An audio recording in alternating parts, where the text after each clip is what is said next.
नमस्कार दोस्तों, मैं राजेश मिश्रा। आज मैं पहुंचा हूं बलौदा बाजार विकास खंड के ग्राम पंचायत मुंडा। यह मुंडा गांव मेरी मातृभूमि है, इससे मेरा हमेशा लगाव है। आज यहाँ कर गौठान की स्थिति देखने के लिए मैं पहुंचा हूं। गौठान की स्थिति जब मैं यहाँ देखने के लिए पहुंचा तो बहुत ही दर्द और दुख हुआ, क्योंकि गौठान सहित यहाँ की संपूर्ण शासकीय भूमि पर बेतहाशा अवैध अतिक्रमण लगातार किया जा रहा है। और इसके अलावा अवैध अतिक्रमणकर्ताओं के द्वारा एवं अन्य असामाजिक तत्वों के द्वारा गौठान के लिए जो ग्राम पंचायत के द्वारा, शासन के द्वारा पैसा खर्च करके योजनाओं के तहत जो कार्य करवाए गए थे, उनमें जबरदस्त तोड़फोड़ की गई है। सरकार का एक सोलर पंप लगभग 9-9.5 लाख रुपए में लगता है, 3 HP का हमारे पास। मैं आपको दिखाऊंगा, ये सामने आप देख सकते हैं कि ये प्लेट पड़ा है। ये 2.5 HP का सौर पंप है, 2.5 HP का सौर पंप है। और ये 2.5 HP इसको चोरों ने तोड़ कर ले जाने, आप देख सकते हैं इसे क्षतिग्रस्त किया गया है पूरी तरह से। इसको तोड़ कर फेंक दिया गया है। वायर कटा पड़ा है, इसको वायर को चोरी करके ले गए हैं। और इसे भी आप इसको दिखाएंगे कि किस तरह से इसको तोड़कर इसको, ये पूरे पैनल टूट चुका है, इसे तोड़कर उखाड़ कर फेंका गया है और इसे क्षतिग्रस्त कर दिया गया। लगातार यहाँ पर चोरी की घटनाएं और तोड़ फोड़ की घटनाएं बढ़ रही हैं। ये इतना मजबूत स्ट्रक्चर होता है कि इसे खोलने के लिए 4 से 6 लोगों की जरूरत पड़ती है। और पूरा लॉक रहता है, इसमें सेफ्टी लॉक रहता है, इसलिए चोरों के लिए भी इसे खोलना और तोड़ना आसान नहीं रहता है। लेकिन उन्होंने इसको चोरी करके ले जाने के प्रयास में जितना उनसे हो सका है उतने सामान को चोरी करके ले गए हैं। पैनल नहीं ले जा पाए हैं। स्टार्टर को खोलकर यहाँ से गायब किया जा चुका है। एक और यहाँ पर सिस्टम लगा हुआ है, 2.5 2 सिस्टम लगे थे यहाँ पर। तो 2.5 5 HP का मोटर होता है और 5 HP आप ये देख सकते हो। ये स्ट्रक्चर खड़ा है, लेकिन जो इसका कनेक्शन है वो कनेक्शन पूरी तरह से कट गए हैं। यहाँ आप देख सकते हैं कि यहाँ पर पाइप को क्षतिग्रस्त किया गया है। एक ये पाइप है जिसे पूरी तरह से चोरी कर लिया गया है और इस पाइप को भी चोरी करने का प्रयास किया गया है, लेकिन इसे शायद निकाल नहीं पाए हैं, इसलिए इसी तरह से छोड़ दिया गया।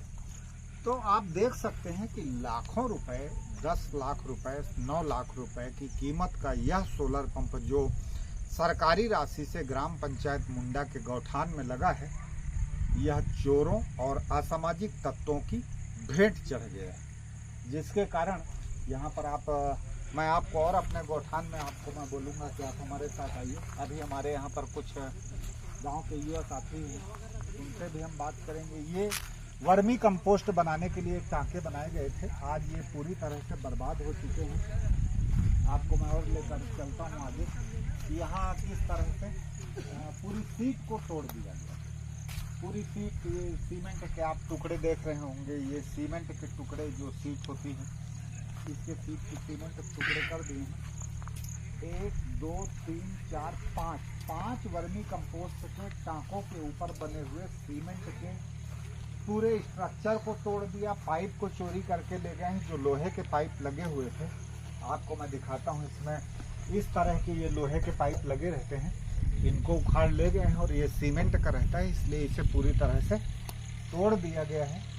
जो 5 स्ट्रक्चर तोड़कर चोरी कर लिए गए हैं, जिनका सामान चोरी गया है, तोड़ फोड़ किया गया है, उनको आप ये देख सकते हो कि ये खंडहर में वर्मी कंपोस्ट की जगह, जहाँ हमारी केचुआ खाद बनना था, वर्मी कंपोस्ट बनना था, खंडहर में तब्दील हो चुका है। इस प्रकार भूपेश बघेल के शासनकाल में गौठानों के लिए जो करोड़ों रुपए खर्च किया गया था, आज वो करोड़ों रुपए बर्बाद हो चुका है।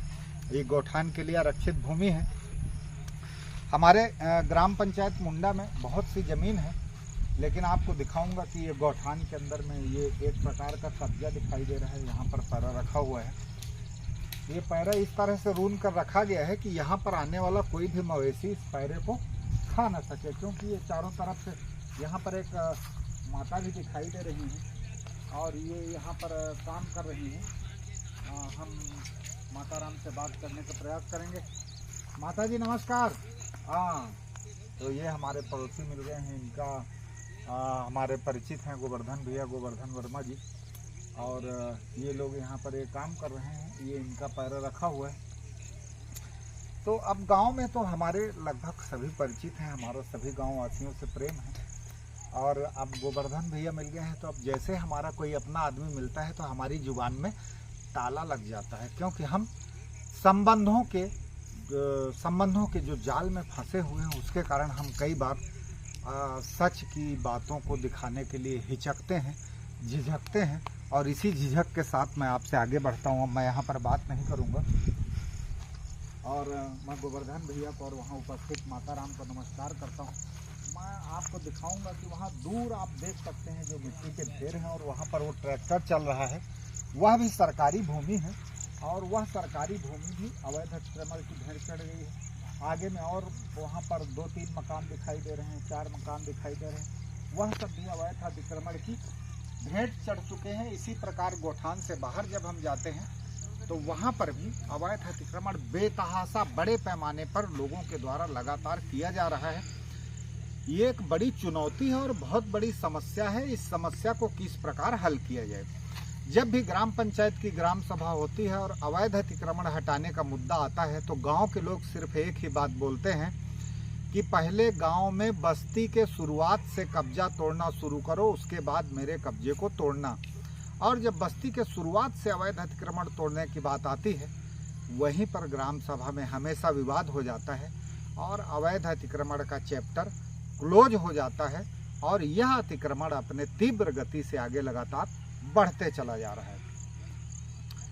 अगर हमारे गांव का एक व्यक्ति ईमानदारी दिखाते हुए छोड़े और वह एक व्यक्ति ईमानदारी दिखाते हुए अन्य लोगों को भी अपना उदाहरण पेश करे तो शायद हमारे गांव की जमीन बच सकती है, अतिक्रमण मुक्त हो सकती है। निश्चित रूप से गांव के लोग सहयोग करते हैं, लेकिन उनसे सहयोग लेने के लिए उस प्रकार की भाषा होनी चाहिए, हमारे ऐसे संबंध होने चाहिए और हमारे संबंधों के साथ हमारे पास ऐसी कन्विंसिंग, हमें उनको कन्विंस करने की ऐसी एक शैली होनी चाहिए कि वो हमारी बात को मान लें। अगर हम उनके पास याचक बनकर जाते हैं, निवेदन लेकर जाते हैं, तो इस अतिक्रमण को हटाया जाता है। मैं कुछ धार्मिक आदमी भी हूँ, इसलिए मैं रामायण की चौपाई मुझे याद आती है। विनय न मानत जलधि जड़ गया हूँ 3 दिन बीत, बोले राम सकोप तप भय बिनु होए न प्रीत। हमारा जो राम राज्य है वहाँ पर विनम्रता पूर्वक निवेदन करने का मामला आता है कि पहले जब हम किसी भी प्रकार के मुद्दे को हल करते हैं तो विनम्रता पूर्वक अपनी बात को रखते हैं। हमारे समाज में आज वर्तमान में ऐसी विसंगति हो गई है कि हम विनम्रता पूर्वक अपनी बात को कहने की बजाय सीधे सीधे उग्रता पूर्वक अपनी बात को रखने पर आ जाते हैं। इसलिए सर्वसम्मति नहीं बन पाती है और सर्वसम्मति न बन पाने के कारण बिखराव की स्थिति निर्मित हो जाती है। जो स्थिति निर्मित हुई है उसे आप लोगों ने देखा है। मैं आके आपको और भी कुछ दृश्य दिखाऊंगा, आप हमारे साथ लगातार बने रहेंगे।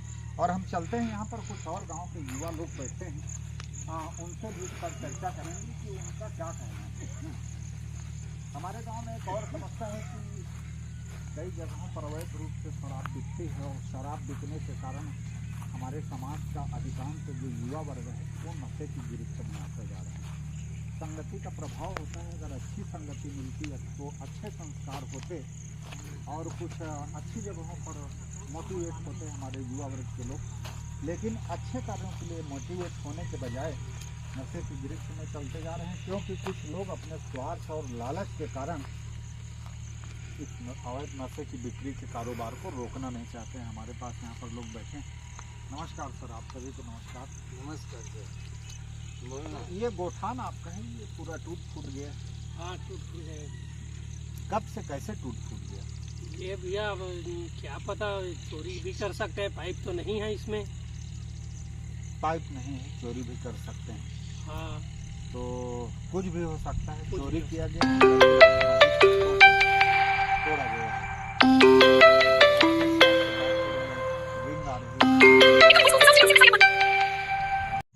हम अपनी बातों को फिर से कंटिन्यू करते हैं। युवा पीढ़ी है, युवा देश का भविष्य होता है। हम लोग जिस प्रकार रिटायरमेंट की उम्र में जा रहे हैं उसी प्रकार ये लोग आगे विकास के रास्ते को आगे बढ़ाते हुए हमें नजर आएंगे। इन लोगों से बेहद उम्मीद है ये कितने संतुष्ट हैं आज की व्यवस्था से? क्या कहना चाहेंगे आप लोग? आपका गोठान इस स्थिति में दिखाई दे रहा है। हमें बोलना चाहते हैं सर, आपको सादर नमस्कार है संवाददाता राजेश मिश्रा जी बलौदा बाजार को। अब हमारे साथ में आओ, इत्तेफाक से हम भी आज गोठान पहुँचे हैं, लेकिन हम देख रहे हैं तो किसी ने सौर ऊर्जा को तोड़ दिया है। उधर वो चारा वो गोठान पे जो खाद वाद बनाते हैं समूह वाली महिला लोग, उसका पूरा छप्पर तोड़ दिया। सीमेंट का जो छप्पर रहता है उसको पूरा तोड़ ताड़ के यहाँ गोठान पे बिठा दिया गया है। ये इत्तेफाक से हम लोग आज ही देख रहे हैं, क्योंकि आप भी हमारे साथ मौजूद हो, आपके साथ ही हम लोग यहाँ पहुँचे हैं।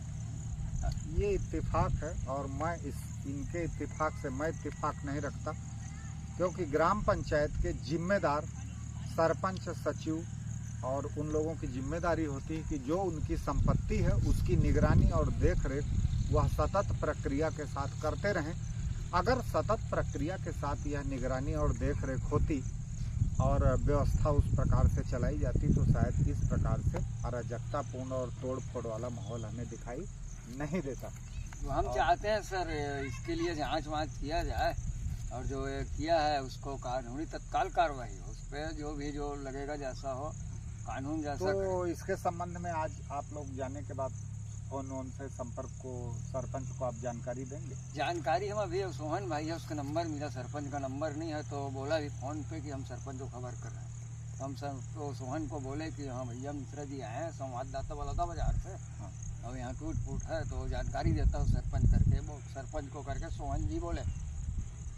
तो आप देख सकते हैं कि 9 लाख रुपए के इस सोलर सिस्टम को तोड़ा गया है। इसके साथ टीन शेड है, वो भी लाखों रुपए का है। इस प्रकार से 10-15 लाख रुपए की यहाँ पर क्षति की जा चुकी है। आप कुछ बोलना चाहेंगे? कुछ नहीं बोलना। क्या करते हैं आप? कुछ नहीं सर, खेती किसान करता है, बाहर जाता हूँ। कितनी खेती है आपके? 2 एकड़। 2 एकड़। हाँ। कितने भाई हैं आप लोग? अकेला। आप अकेले भाई? हाँ। और कौन कौन है आपके परिवार में? मेरा भैया है, बड़ा पापा का लड़का है, 2 भाई हैं, 3 भाई है टोटल, 1 बहन है। तो बाकी लोग, आप खेती किसानी करते हैं और आपके परिवार के बाकी लोग क्या करते हैं? बाकी लोग भी खेती किसानी करते हैं। तो क्या 2 एकड़ खेत में इतने बड़े आपके परिवार का गुजर बसर हो जाता है? नहीं होता है, नहीं हो पाता। नहीं हो पाता। तो क्या करते हैं, काम क्या करते हैं? खेती बाहर किसानी? जाते हैं काम करने को। कहाँ बाहर? बेंगलोर। बंगलोर जाते हैं। गांव के युवा आप देख सकते हैं कि इस प्रकार की स्थिति है। और हमें एक कर की भी एक यहाँ पर जानकारी मिली थी। इसके संबंध में पंचायत में बहुत लंबी चर्चा चली। 2 दिनों से ग्राम सभा का यहाँ पर आयोजन किया जा रहा था। टैक्स निर्धारण को लेकर कुछ बातें थी जिनका सामंजस्य ग्राम पंचायत के लोगों के बीच में, ग्राम सभा सदस्यों के बीच में नहीं बन पा रहा था। रोजगार का अभाव है, युवा परेशान है और परेशान युवा अपनी सीमित संसाधनों के साथ अपनी अर्थव्यवस्थाओं से जूझते हुए किस प्रकार अपने जीवन यापन को कर रहा होगा और किस प्रकार वो इस सरकार के टैक्स को भरेगा, इस पर संज्ञान लेने को बहुत बड़ी आवश्यकता है। सरकार को इस मुद्दे पर ध्यान देना चाहिए। हमारे पास और भी कुछ लोग बैठे हैं, इनसे भी बात करेंगे। नमस्कार सर, क्या नाम है आपका? वीरेंद्र रजक। वीरेंद्र रजक। तो रजक जी क्या काम करते हैं आप? मैं तो फिलहाल अभी बाहर में ही काम करता हूँ, हैदराबाद में रहता हूँ। अभी 1.5 महीना हुआ यहाँ है। तो हैदराबाद में क्या काम करते हैं? वही काम करता हूँ, बिल्डिंग मतलब आप राजमिस्त्री? हाँ। राजमिस्त्री। हाँ। तो इस तरह से गांव के कितने लोग हैं जो बाहर काम करने जाते हैं? कुछ वैसे तो लगता है तो पूरा आधा मुंडा गांव ही जाता है, बहुत पब्लिक जाता है इधर से। तो आधा गांव? हाँ, आधा गांव चला जाता है बाहर। आधा गांव क्यों जाता है? क्या यहाँ आपके गांव में रोजगार गारंटी के तहत 150 दिन का काम सरकार गारंटी देती है? क्या इसकी जानकारी है आपको? नहीं है, इतना तो जानकारी नहीं। तो मगर यही रोजगार तो 2 हफ्ते तक खुला था, बाकी भी बंद हो गया। इस साल भर के दौरान आपको 1 साल के भीतर आपको लगभग कितने दिन का काम मिला? नहीं मिला, मैं तो बाहर में था, अभी आया, उतना मालूम नहीं मेरे को। 1.5 साल से बाहर में था लगातार, मैं अभी आया। मेरे गांव की 1750 की जनसंख्या है। 1.5 साल का है। और अगर हम भाई की बात को सही माने तो 1750 की जनसंख्या में से आधे लोग रोजी रोटी के लिए गांव से पलायन कर जाते हैं और सरकार की रोजगार देने की ये गारंटी धरी की धरी रह जाती है। अब सवाल ये है कि इन जिम्मेदारियों का जिम्मेदार कौन है और इनका निर्वहन कौन करेगा? इन्हें शासन के द्वारा दी जाने वाली सुविधाओं को अंतिम छोर तक पहुंचाने का काम कौन करेगा? मैं आपसे जानना चाहता हूँ, आप ये बताइए, आपको जब 150 दिन की रोजगार की गारंटी मालूम है, तो क्या आपने कभी 150 दिन का काम मांगने के लिए ग्राम पंचायत में, जनपद में आवेदन लगाया? नहीं आप लोगों में से किसी ने लगाया? नहीं लगाए हैं सर, नहीं लगाया। लेकिन ये बात सही है कि रोजगार गारंटी हमारे यहाँ 150 का किसी दिन नहीं आता, 2 हफ्ता 3 हफ्ता ज़्यादा से। हाँ। अभी तक 150 दिन काम में नहीं चला। तो आपने कभी मांगा काम? आपने आवेदन लिखा? नहीं मांगा। क्यों नहीं मांगा? क्या कारण था कि आपने अपना काम नहीं मांगा, जबकि आपको पता है कि 150 दिन के रोजगार की गारंटी? मांगा ही नहीं हम लोग, इसी वजह से बाहर जाते हैं, घर में नहीं रहते। आप, मैं इस पर टिप्पणी नहीं कर सकता, मैं बाहर में इसे ज़्यादा अशिक्षा कहूँ मजदूरी मिलता है। बाहर में ज़्यादा मजदूरी या मिलता है, इधर अविश्वास पैसा भी कहूँ। मिलता है। एक बात और बता रहे हैं, बाहर में हाँ, बाहर में ज़्यादा मजदूरी मिलता है, इधर कम मिलता है। इधर का पैसा का कोई सांस नहीं रहता, आता है। कितना वहाँ पर पैसा मिलता है आपको? बाहर काम करने जाते हैं 600-700 मिलता है। क्या काम करते हैं आप? मिस्त्री काम करते हैं। मिस्त्री, राजमिस्त्री का एक दिन का 600। हाँ, एक और जब बाहर जीने खाने कमाने के लिए लोग जाते हैं तो वहाँ पर 500 से 600 रुपये, 700 रुपये, क्योंकि वो स्किल के हिसाब से पैसा है। लेकिन छत्तीसगढ़ में अभी तक स्किल्ड लोगों के लिए, जो कुशल श्रमिक हैं, उनके लिए ऐसी कोई योजना धरातल पर दिखाई नहीं दे रही है कि इन्हें ऐसा कोई रोजगार मिल जाता जिससे इन्हें पलायन नहीं करना पड़ता, अपने गांव में ही रहकर ये अपने रोजगार को प्राप्त कर पाते। यह तो कुशल श्रमिकों की बात है। अब हम अकुशल श्रमिकों की बात करेंगे, जो रोजगार गारंटी के कार्यों में तालाब में जाकर मिट्टी खनने का काम करते हैं।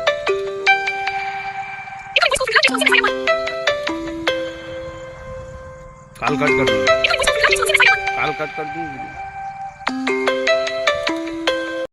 तो हम लोग स्किल इंडिया की बात कर रहे थे। एक और कुशल श्रमिकों को काम का अभाव है, इसलिए वो लोग यहाँ पर नहीं रुकते हैं और बाहर जीने खाने के लिए कमाने चले जाते हैं। दूसरी ओर जो मिट्टी का काम करते हैं, जो अकुशल श्रमिक हैं, जो रोजगार गारंटी के कार्य में जाकर मनरेगा योजना के तहत गोदी खनते हैं, उनकी क्या समस्या है उसको जानते हैं। कितना पैसा मिलता है रोजगार गारंटी में? अभी आप में से कोई बता रहा था कि 2 हफ्ता काम किया, आपने 2 हफ्ता काम किया। अच्छा, आपने? हाँ, मैंने 2 हफ्ता काम किया। 1 हफ्ता का 960 रुपया मिला और दूसरे हफ्ता का भी 960 रुपया मिला। तो 1 सप्ताह में 960 रुपया मिला, तो कितनी रोजी पड़ गई आपको एक दिन की? अब उसका गुड़ा भाग करेगा सर, करना पड़ेगा सर, किए नहीं है तो लेकिन 960 रुपया हमारे 6 दिन ना? हाँ, 6 दिन का ना? मैं एक लेबर मजदूर हूँ। एक दिन का 155 लगभग आसपास, 150 रुपए के आसपास। 150 रुपए के रोजगार की गारंटी मिलती है, और वो 150 रुपए का काम भी 150 दिन नहीं मिल पाता। ये सबसे बड़ा दर्द का विषय है। अब मैं अपने फिर से उसी पुराने टॉपिक पर आता हूँ कि 150 दिन की गारंटी।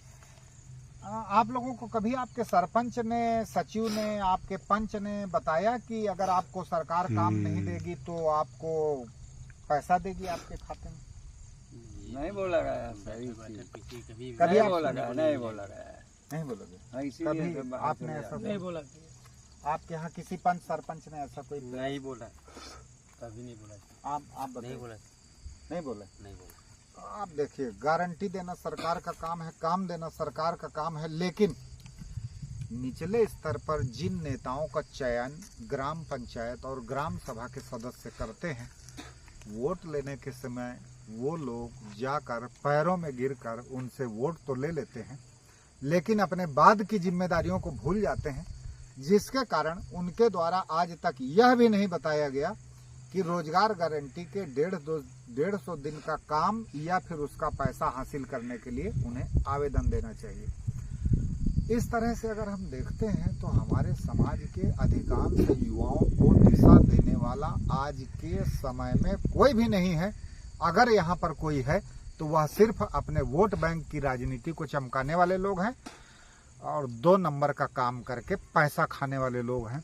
ऐसे लोगों से मुझे एलर्जी और चिढ़ होती है। तो इसीलिए आप देखते होंगे कि मैं हमेशा इस तरह के वीडियो बनाता हूँ। गुस्सा आता है जब सरकारी योजनाओं का पालन नहीं होता। क्या चाहते हैं? आज तो मैंने आप लोगों को जानकारी दी है। क्या आप लोग अपने पंचायत में इस प्रकार का आवेदन देंगे? 150 दिन का काम दिया जाए। जानकारी मिलेगा उचित। अब कहाँ दे पाएंगे सर, बारिश आ गई है तो चल नहीं पाएगा। तो अभी तो अब सत्र तो 1 अप्रैल से 31 मार्च तक रहता है। बारिश आपकी 15 जून से 15 अक्टूबर तक रहती है। 15 अक्टूबर के बाद रोजगार गारंटी का काम खुल जाता है और लगातार 15 अक्टूबर के बाद खुलने को लेकर फिर आपके पास 31 मार्च तक का, अगर आप अभी आवेदन देंगे तो आपको तो काम मिलेगा। तो वो काम एक है सर, क्योंकि बारिश का दिन है, हमारा नर्सरी में कोई पौधा नहीं है। हाँ, तो पौधा तो भी वही रोजगार गारंटी आप आवेदन आप क्या आप तो अपना पौधा आवेदन- लगा सकते हैं जो पंचायत काम दे दे। तो ये तो मनरेगा की योजना के ऊपर निर्भर करेगा कि वो आपको कौन सा काम देगी। आप कोई भी काम करने के लिए, कोई भी काम हासिल करने के लिए क्या आप अपने पंचायत में आवेदन देंगे?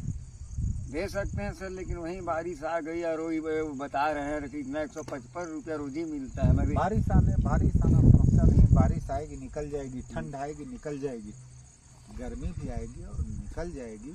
कोई भी समय स्थायी नहीं रहता है। लेकिन अगर हम आज आवेदन करते हैं तो उसका फायदा हमें निश्चित रूप से 1 महीने के भीतर, 1 साल के भीतर हमें निश्चित रूप से मिलता है। एक वित्तीय सत्र के दौरान हमारे कार्य स्वीकृत होते हैं। तो मैं आप लोगों से क्या अपेक्षा कर सकता हूं कि आपको ये 150 दिन के रोजगार की गारंटी लेने के लिए आप लोग आवेदन करेंगे जनपद में? नहीं करेंगे सर, क्योंकि 155 रुपया क्या होता है। मैं बिजली बोर्ड में काम करता हूँ, डेली काम करने जाता हूँ, मेरे 400 मिलता है। तो 155 के चक्कर में कहाँ पड़ा रहूँगा। आप इसे मैं अपना विचार बता रहा हूं। 155 के चक्कर में रहेंगे या आप भी कहीं बाहर काम करने जाते हैं? वैसे तो मैं भी बाहर काम करने जाता हूँ सर। आप क्या काम करते हैं? मैं भी अभी बिजली के काम में जाता हूँ। कुछ भी खाली है तो कुछ भी काम मिल जाए, बिल्डिंग लाइन का। उस बिजली के काम में आपको कितना पैसा रोजी मिलता है? मेरे को 400 मिलता है। और क्या काम करते हैं उसमें? और हम लोग बिजली का तार कनेक्शन करते हैं, बिजली का पोल खड़ा करते हैं, जो भी उसके अंतर्गत जितना भी काम आता है वही काम करता हूँ। ट्रांसफार्मर लगाना। स्किल्ड युवा हैं, इनके ये कौशल युक्त युवा हैं, इनके पास काम करने का कौशल है, कुशल श्रमिक हैं। लेकिन सरकार के पास कुशल श्रमिकों के लिए काम देने की अभी तक ऐसी कोई योजना नहीं बनी है जिसके कारण उनको लाभ मिल सके। ऐसी किसी योजना को बनाने की आवश्यकता है। मैं छत्तीसगढ़ प्रदेश के मुख्यमंत्री और प्रधानमंत्री नरेंद्र मोदी से अपील करूंगा कि कुशल युवाओं के लिए, स्किल्ड युवाओं के लिए जो अपनी योग्यता के अनुसार उसको काम दिया जाए, ऐसा कोई योजना लागू करें जिससे इन सभी को उसका लाभ मिल सके। 150 रुपये जब रोजगार गारंटी में मिलता है तो इन्हें निराशा होती है और उसके बाद ये आवेदन देना तक पसंद नहीं करते हैं। इससे आप समझ सकते हो कि आज का युवा सरकारी व्यवस्था से किस कदर नाराज है। आज की बात हम यहीं पर समाप्त करते हैं। नमस्कार। फिर किसी अगले मोड़ पर मुलाकात होगी और जब हमें कहीं पर भी ऐसी कोई चीज़ दिखाई देगी तो हम फिर आपको दिखाएंगे और बात करेंगे। नमस्कार।